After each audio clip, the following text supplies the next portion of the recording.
Good morning, everybody. It's Sunday, and today is going to be crazy. I'm exhausted. Last night we were getting everything ready. I'm moving out of the motel that I've been staying at, and into my new apartment.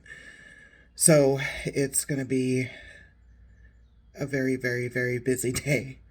Um, I'm really tired because Clarice kept getting into there's a hole in the wall. I think I've told you guys in another video. Um, and I had to block it in the motel room. But I had, with my chosen family, put mostly everything in the cars. And she had, gotten into the wall again last night, twice. So it's been a lot. It's been a long night.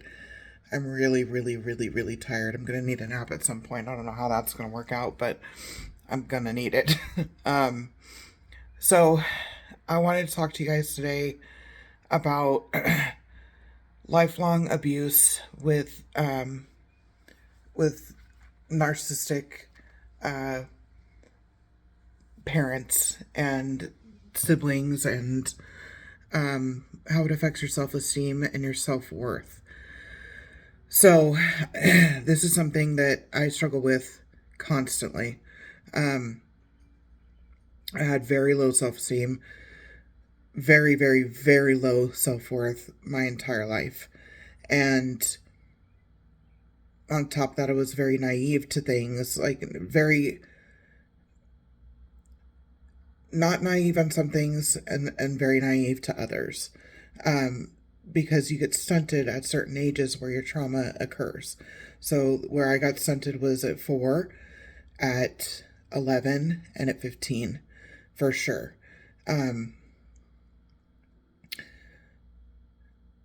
there was a lot of name calling. There was a lot of um, manipulation. Being the scapegoat. It was very difficult to develop any kind of self-worth or self-esteem at all. So during my healing journey, it's something that I'm very much aware of, but it's really difficult to deal with on a day-to-day basis. It's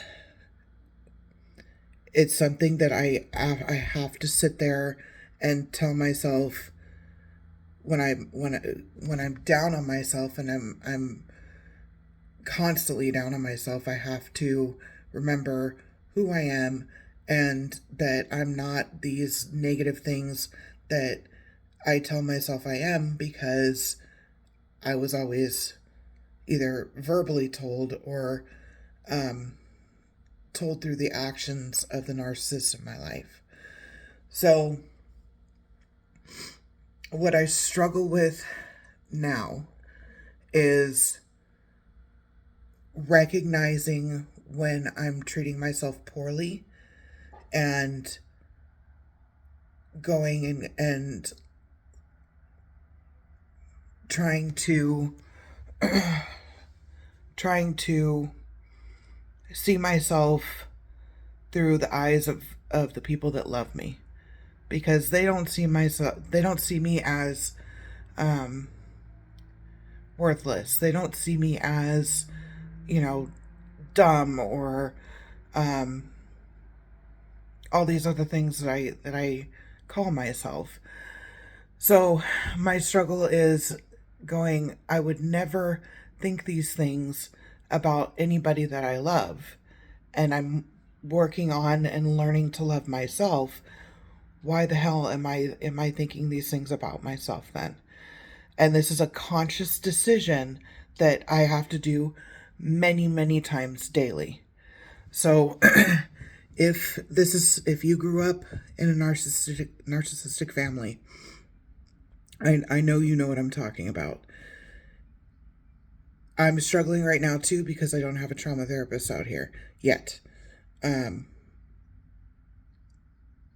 Hopefully very soon. Hopefully. It's it's a lot. It's a lot to deal with on my own, after having that support for the last few years. Sometimes I feel like a burden on my chosen family and my friends because I'm trying every day to work on this, and they've got their own traumas, their own things that they've got to deal with, and putting that on them is not fair at all. Um so I'm struggling with this, and if this resonates at all, let me know. Um it's a very uh it's very much in my conscious thinking every day, and I catch myself when it is subconscious and I'm doing this stuff in my head and I'm perseverating on it, and I have to go, no, look at what you're doing. You're not all these things. You've come this far. You've worked your butt off. Like, you're not all these negative things that you tell yourself. So, yeah, if this resonates, let me know. And let me know what you do to help yourself with your self-worth and your self-esteem. Um, and if you do know, I'm sorry that you know, because it's a tough road. Anyway, I hope everybody's doing well. I hope you guys are having a good weekend. Wish me luck, because this is going to be an exhausting day. All right, I'll talk to you guys soon. Everybody, take care of yourselves, take care of each other. Sending my love. Talk to you later. Bye, guys.